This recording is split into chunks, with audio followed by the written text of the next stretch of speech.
الاهلي كعادته والماستر اوف ذا سبينس بيفوز على فاركو 2-1 في الثواني الاخيره، مش الدقائق الاخيره، لا في الثواني الاخيره عشان نوصل ل 22 نقطه. فوز مثير، فوز بشق الانفس حرفيا. بس ليه الفوز ده كان بشق الانفس؟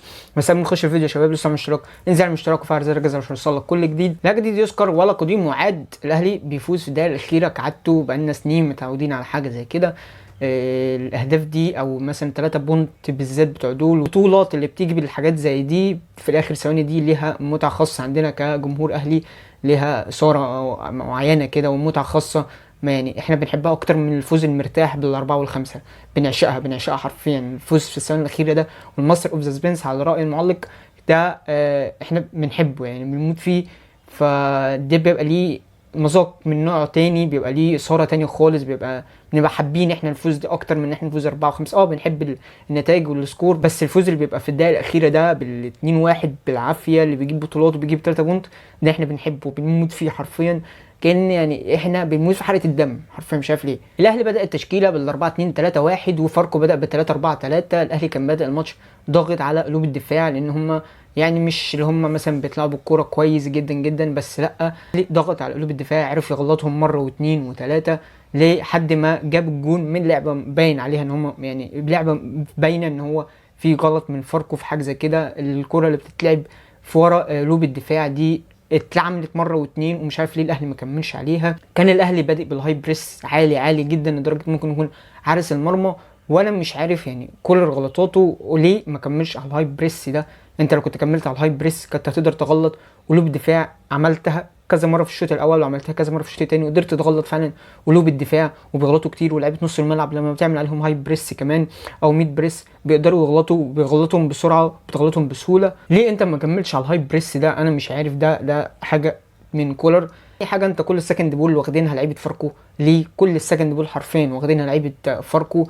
يعني مفيش تقريبا سكند بول طول 90 دقيقه خدوها لعيبه الاهلي او لعيبه نص الملعب او الاجنحه او اي حد، لا كل السكند بول كلها واخدينها لعيبه فاركو. تاني حاجه، انت ليه ما استغلتش حاجه زي الحوار بتاع الكرات الطويله زي الجون الاول بتاع علي معلول؟ ليه ما استغلتوش؟ ليه ما استغلتش حاجه زي كده ان انت ترمي في ورا قلوب الدفاع؟ ان باين حاجه زي كده هم تمركزاتهم كلها غلط وبيغطوا التسلل والدنيا مباح حرفيا عندهم في الدفاع. في حوار ان انت ترمي ورا قلوب الدفاع، ليه ما كملتش في حوار ان انت ترمي ورا قلوب الدفاع؟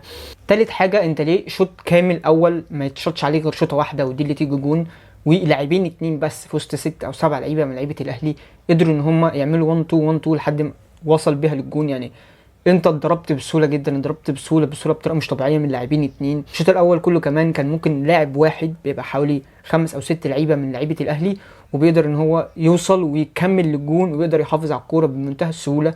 ليه الضغط مش شرس؟ ليه الضغط مش جامد ان انت تقدر تضغط عليهم جامد، تقدر تجيب منه الكوره؟ لاعب واحد على 5 أو 6 لعيبه بيقدر ان هو يعدي، ويقدر ان هو يفتح لنفسه مساحه، ويقدر ان هو يباصي لزميله، ويقدروا ان هم يبنوا الهجمه، وهجمه بتبقى جميله وهجمه بتبقى كويسه. ان هم يعني بيبقى لاعب واحد حوالي 4 أو 5 لعيبه من لعيبه الاهلي. الشوط الاول كله كده حرفيا او الشوط الثاني كده برضو 5 أو 6 لعيبه من لعيبه الاهلي بيبقى على الاثنين مهاجمين بتوع فاركو، والاثنين اللعيبه المهاجمين بيقدروا ان هم يعدوا من الاثنين 5 أو 6 لعيبه، او يقدروا يعملوا 1 2، او يقدروا ان هم شويه تمريرات يقدروا يعدوا من الكومبات او الضغط اللي عامله لعيبه الاهلي، ويقدروا يطلعوا منه بسهوله ويوزعوا اللعب للاطراف.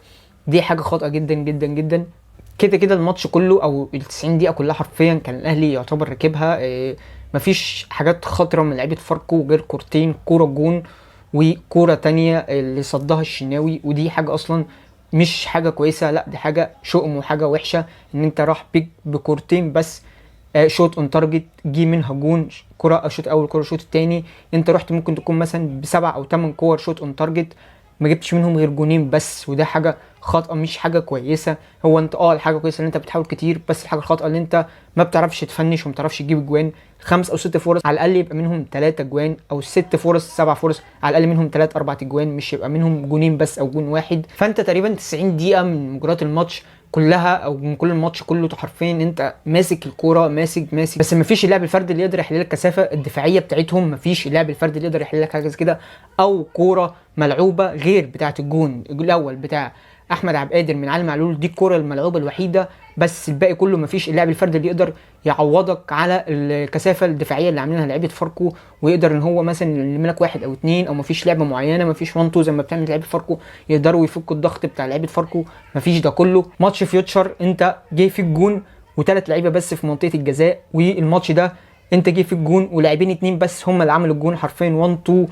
وقدر ان هو يروح شريف احمد شريف باين او حاجه شريف اسمه، جه قدر يجيب جون من 1 2 بينه وبين اللاعب التاني، وقدر يجيب جون يعني 1 2 قدر يعني 1 تاتش بس شوت اون تارجت جوه منطقه الجزاء، لاعب واحد بس قدر يجيب جون. وده خطا مش طبيعي حرفيا. انت لما مستقبل اهداف، احنا عارفين ان انت بتستقبل اهداف كتير بس هات الجون كتير. انت استقبلت جون عوض بقى واربعه وخمسه وسته، بس انت لا بتستقبل اهداف من غير ما تسجل اهداف كتير. مش معقول الشوت اون تارجت 6 او 7 شوت اون تارجت وانت تجيب منهم جونين بس، منهم جون في اخر ثواني حرفيا.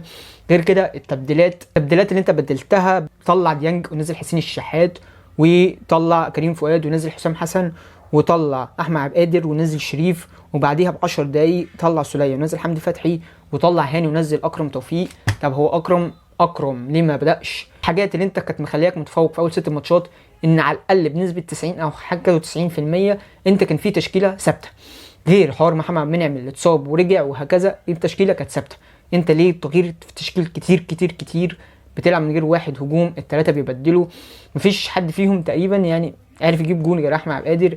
كمان ان انت سافيو بان عليه مش فت، هو اللي عمل اسيست الجون التاني في اخر ثواني، بس هو بان عليه مش فت طول الماتش.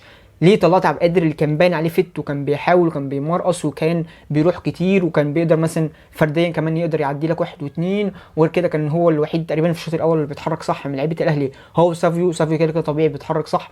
بس ليه ما طلعتش سافيو وطلعت احمد عبد القادر ونزلت شريف زي ما انت؟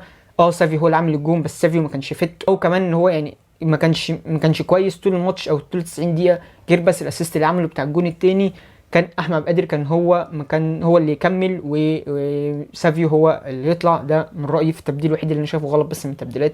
الباقي كله عادي وطبيعي ان انت تبدل حاجه زي كده طول ما انت عايز تفوز. الاهلي فاز، المهم ال3 بونت. انا عارف ان في الدور الاول والدور الثاني والدوري عموما حاجات النفس الطويله دي كلها بتبقى المهم هي ال3 بونت، بس لحد امتى هنفضل نستقبل اجوان بغلطات دفاعيه مش طبيعيه، وبغلطات حراسيه مش طبيعيه، بغلطات دفاعيه كمان مش طبيعيه، ان بيبقى زياده عدديه منك كدفاع بفرق الدبل حرفيا. هو ممكن يبقوا لاعبين ولاعب وانت 5 و6 ويجي في الجون. لحد امتى تفضل تستقبل اهداف؟ لحد امتى هنشوف التاخير في التبديلات؟ انت مغير في الدقيقه 70، غير بدري في لحد امتى كتير، بس هنشوف جاي احسن ان شاء الله. انت لسه داخل على مدعكه افريقيا وداخل على مدعكه كاس عالم، انت داخل على مدعكه حرفيا مش طبيعيه. وبس شباب، يكون خلصنا الفيديو بتاع النهارده. ما تنساش تعمل اشتراك، انزل اشتراك وفعل زر الجرس عشان يوصلك كل جديد. سلام.